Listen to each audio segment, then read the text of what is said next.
In this video, I'll show you how to get your Figma API key or access token so you can use it with an MCP. To get started, simply open your Figma app. Once you're on your dashboard, click on your profile icon at the top, then go to Settings. You'll see the Security option. Click on it.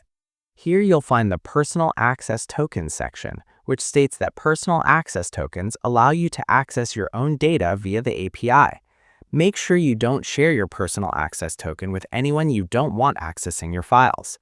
As you can see, I've already created an access token. To generate a new token, click the option provided and you'll be asked to name your token. You can give it any name. I'll call it Project 1. Below that, you'll find an expiration option. You can select 1 day, 7 days, 30 days, or 90 days according to your preference. I'll select 7 days. Below the expiration settings, you'll see scopes.